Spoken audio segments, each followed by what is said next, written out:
Cosmic laws. Love. Of all cosmic laws, the most universal known is love. Love as a spiritual principle has a rich, ancient, and enduring presence in the history of religious ideas.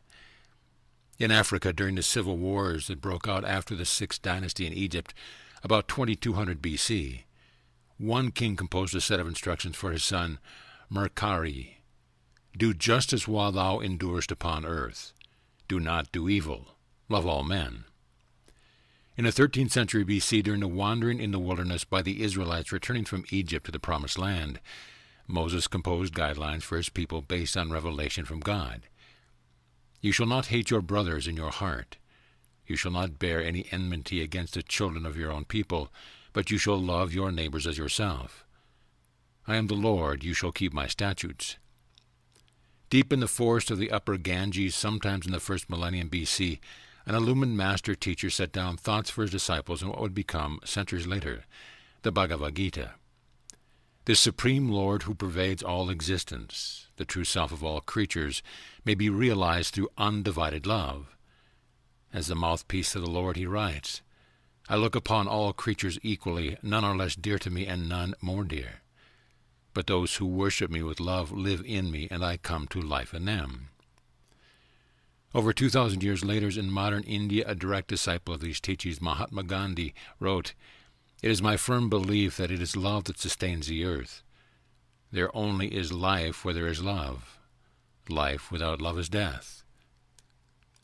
In the 5th century BC, when China's feudal system was disintegrating and war was on the horizon, a figure equal in rank to Confucius emerged, teaching a doctrine of universal love. Mo Zhu claimed, because of want of mutual love, all the calamities, usurpations, hatred, and animosity in the world have arisen. Therefore the man of humanity condemns it. It should be replaced by the way of universal love and mutual benefit. Those who love others will be loved by others. Those who benefit others will be benefited by others.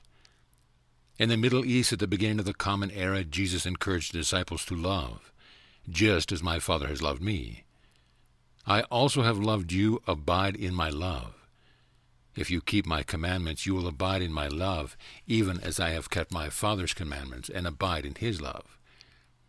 This is my commandment, that you love one another just as I have loved you. The most famous divine law on earth is also its greatest.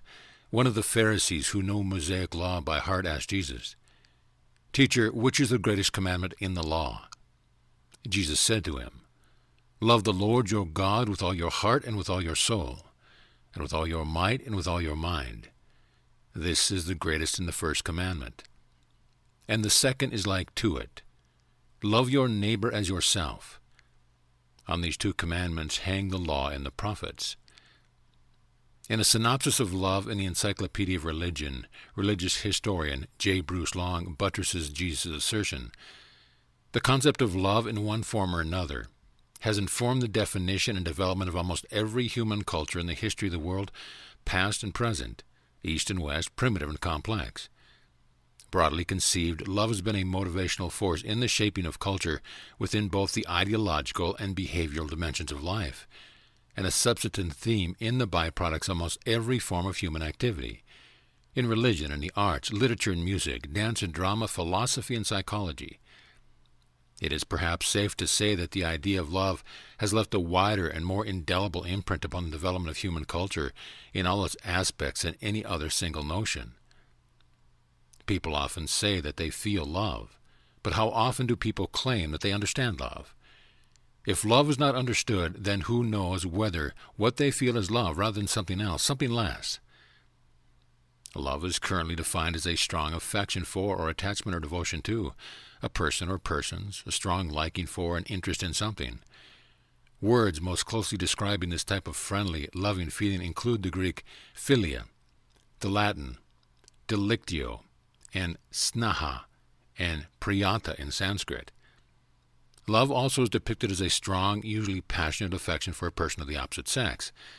This type of love, which often is reduced to carnal desire for one's own pleasure and gratification, is encompassed by the word eros in Greek, amore in Latin, and kama in Sanskrit. Finally, the theological definition of love is divided into three aspects: 1. God's benevolent concern for mankind. 2. Man's devout attachment to God. And 3. The feeling of benevolence and brotherhood that people should have for one another. The aforementioned words of Jesus on love certainly influence this definition. However, apart from Christian influence, selfless love finds its expression in the Greek agape, the Latin caritas, the Sanskrit karuna, used in Buddhism, the Sanskrit prema of Hinduism, the Arabic Rahman, and in Hebrew hesed. Apart from other qualities of love, divine love was so distinctly recognized in civilizations, cultures, and religions using these languages that a specific term was required to describe it. In the first definition of love, 3 key components emerge: affection, attachment, and devotion. Fond or tender feelings of affection, a manifestation of love, can be witnessed in humanity and throughout nature in relationships involving parents and offspring. The bonding power of love is evinced by humanity's groupings: family, culture, tribe, society, nation, and religion. Animals, plants, and minerals that group into families, herds, flocks, communities, and associations attest to the cohesive quality of love. Love's devotional aspect manifests in every act in which something is given up, in which a living being directs itself to a purpose, activity, or person outside of itself, whether applied to secular or spiritual affairs. This sacrificial element of love constitutes a cosmic law unto itself, the divine law of sacrifice. Herein lies a clue to the power and the mystery of true love. Possibly the most simple yet complete definition of love is this: the enactment of all of God's divine laws in unison to perfection. This description of love is revealed in Jesus' remark, "If you keep my commandments, you will abide in my love, even as I have kept my Father's commandments and abide in his love." From this viewpoint, it is easy to associate the attachment components of love with the divine laws of oneness, integration, and attraction. Love's component of affection, whether it leads to impassioned emotion resulting in sexual exchange or to great works of art, is linked to the divine law of creation. Strong affection for or attachment or devotion to spirit, a person or persons, an organization or a cause, or to life in any or all nature's kingdoms originates in cosmic law as principle itself. Each single act of true love embodies elements drawn from all of Spirit's laws: oneness, individuality, polarity, creation, integration, transmutation, sacrifice, equality, give and take, free will, non-interference, order, cause and effect, reincarnation, growth and evolution, attraction and repulsion, righteousness, example, balance and harmony, compensation, life and perfection. Jesus illumined the greatest expression of love. There is no greater love than this, that a man lay down his life for the sake of his friends. Human history is replete with examples of such love. In the world of nature, ecologists and animal behaviorists question whether they can truly ascertain the motives of animal acts. However, the effects of these actions unquestionably can be known. In this sense, the scientific community has applied Jesus' rule for discernment: you will know them by their fruits. In place of the word love, scientists use the concept of altruism to describe the extensive examples in the animal kingdom of unselfish behavior for the welfare of others. Sharing food, warning others of danger, adopting orphans, and defending young, territory, or colony are altruistic acts performed on a grand scale among animal species.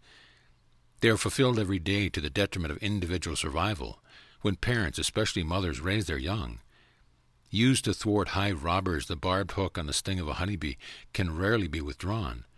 Thus, to a honeybee, defense is virtually unsurvivable. The supreme sacrifice of life to defend colonies against larger and, relatively speaking, gigantic predators is common to ants, termites, wasps, and other social insects. Charles Darwin, the English natural scientist who first described the theory of evolution, had an explanation for how altruistic parental behavior could survive from generation to generation. In the Oxford Companion to Animal Behavior, Richard Dawkins summarizes Darwin's theory.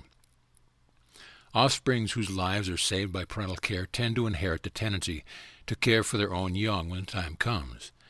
Individuals with a hereditary tendency to starve their offspring would be likely to starve to death before they were old enough to have selfish offspring. Putting the same point in genetic terms, genes for parental care tend to be contained in the bodies of the young saved by parental care. Genes for parental care therefore tend to increase in frequency relative to genes for selfishness towards offspring. Scientific discoveries since Darwin's time have shown that this is an oversimplified theory. However, by proposing that selfishness writes itself out of the genetic record by law of evolution, which we know to be a divine law, Darwin suggests the ascent to higher life expression results from behavior in concord with divine law. Many instances of altruism in nature are actually forms of symbiosis, the living together of organisms with different species for their mutual benefit. This form of love occurs among plants, between plants and among animals. Furthermore, the relationship can be between individuals and societies, and between entire societies.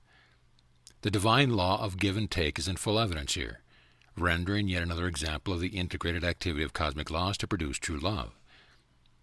Through the divine law of love, God created us to be love in action. In a channeled communication on November 5, 1969, Archangel Uriel explained the divine reality of man as love. My function and purpose are as the guardian of that which is the most precious part of your total being, your spiritual self. This I am identity or self cannot be shed, cannot be transferred, and cannot be deadened, as it exists eternally in God or creative energy. The principles of light, life, truth. It is the love aspect of God. What has been expressed by the light and truth becomes love. Light is the feminine aspect or the enlightenment of God. Truth is the principle of the law.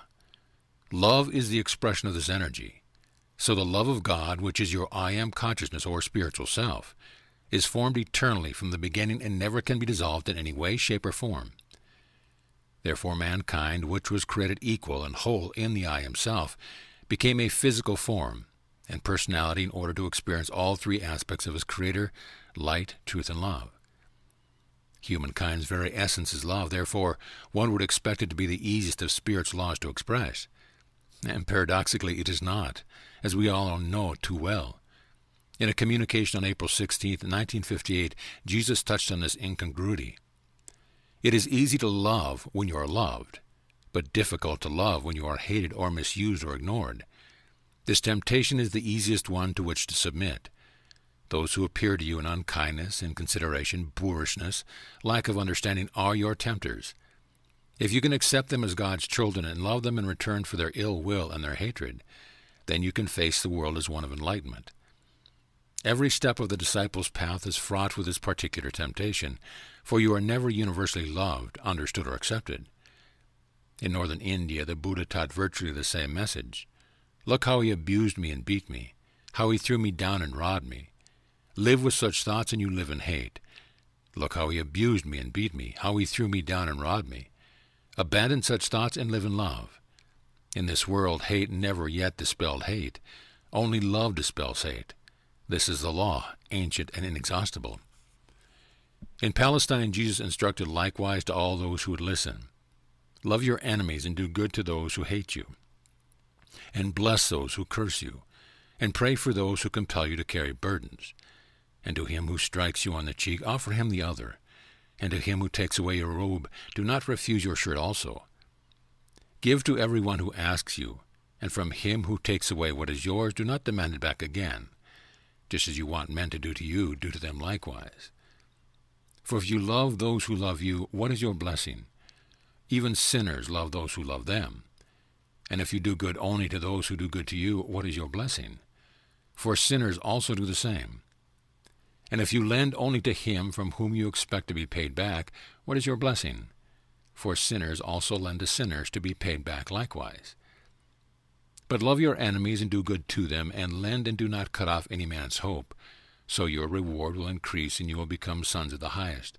For he is gracious to the wicked and cruel. Be therefore merciful, as your Father also is merciful. Judge not, and you will not be judged. Condemn not, and you will not be condemned. Forgive, and you will be forgiven. Even though we were created by Spirit's love for the purpose of loving, humankind has been unable to fulfill that purpose because of selfishness. Man utilizes the divine love of law for self-power and self-gain. The use of spiritual laws for self-centered purpose is man's original sin and the cause of his fall from spiritual grace. Lord Chamuel Archangel of the third ray of personal love and feeling, explained this in more detail in a communication on October 26, 1971. When the desire is altruistic, there are no problems in your evolutionary pattern progress. When your desires are unselfish or to be returned under the cosmic pattern of creation, they require little or no supervision, for you are in the divine grace and the grip of your own spirituality and creative seed of knowledge. But when you recognize this power, this knowledge, and this activity, and erroneously proceed to disassociate it with the divine head or source, you become misinformed, mismanaged, and filled with the mischief of your own creative ideas, purposes, and plans. For all forces which turn away from the source of light, falling in love with their own powers that are ever with them, and never can be withdrawn from them, for they are created on the one source, and energy cannot be destroyed. It just can be reformulated and remanipulated. The destiny of these source and forces which are in error is to be recaptured, rehabilitated, resuscitated back into the light and love of God, which are eternal. We ask now how this can be done. It can only be done through the third ray aspect, which is love. Love, which is the key to all, is that which shall return the self-love into the selfless love from which it originally was created. Love must conquer in this respect, for it was in the area of love that the fall occurred. Love, then, must be an activity in its proper and true light that rehabilitates that which erred in the first place. In the same communication, Archangel Camiel points to the Golden Rule, which derives from the divine law of equality, as one of the signal keys to living the divine law of life. You must share and share alike. You must be responsible for and love all equally to that which you love most dearly in yourself. What is it that man or any life form loves most dearly within himself but the life source itself? Living, thinking, feeling, this is life and energy, or God within you, expressing outwardly that you love, that you cherish, and that you must love and cherish in all other things as much as you do in yourself. When you can share this equally and care about it equally for all other forms of life as you care about for yourself, you will rehabilitate all other forms of life. One of the most beautifully instructive accounts of love in religious literature was written to the Christian community in Corinth by the Apostle Paul. It was inspired by love and exemplified and taught by Jesus. Though I speak with the tongues of men and angels, and have not love in my heart, I am become as a sounding brass or a tinkling cymbal. And though I have the gift of prophecy and understand all mysteries and all knowledge, and though I have all faith, so that I could remove mountains and have not love in my heart, I am nothing. And though I bestow all my goods to feed the poor, and though I give my body to be burned, and have not love in my heart, I gain nothing. Love is long-suffering and kind. Love does not envy. Love does not make a vain display of itself, and does not boast, does not behave itself unseemly, seeks not its own, is not easily provoked, thinks no evil, rejoices not over iniquity, but rejoices in the truth, bears all things, believes all things, hopes all things, endures all things. Love never fails. And now abide faith, hope, and love, these three, but the greatest of these is love. The divine law of love is the key to comprehending our purpose, our very existence. Wherever we live throughout the universe, truly by upholding this law, we unlock the doorway to a new level of existence and a new way of life on earth. As Sananda, Jesus, Prince of the Earth, revealed in a communication on October 20, 1969, love is the key to the second coming. Be that love force and use the love force in every conceivable situation. You have this power and will at you all times. It is a matter of using it at will. If you will, use love as divinely guided and directed in whatever measure you deem appropriate, but use it. If you cannot love a person or situation as it is, love that person and situation as it is meant to be, or as you desire it to become. All is in a state of becoming. Therefore, what is the highest and greatest or most desirable activity but love? So, become love in action. This is your scheme and your activity of future projects. I ask and seek this in my name, for as I return unto the force field of earth over a period of short years, I can only return through love and by the love power invoked for me in my mission concerning earth. Those who cannot love me by name must transmute these feelings of negativity and love me for the works or desires of upliftment for the race which are done in my name. This is an example of the right use of the power of love, for to love and to bring love energy into human situation is to equalize it with the Father-Mother creative principle. The equalizing both balances negativity into positive response and causes a new form to become manifested in and through the person or condition experiencing this particular vibration. You are not to be concerned with doing this, as you do not do anything. The law or Lord God does all things. You are the focal point of energy and creation through which he works. Therefore, make yourself agreeable and available for him to do his work. You do this by becoming love in action, by bringing love into focus and demonstration throughout the earth and in all parts of the earth form. And this is the secret, the key, the need. The time comes for this energy pattern to materialize on earth. For as you create this formula for me and my works and my mission, you create a new heaven on a new earth, and all will be made new.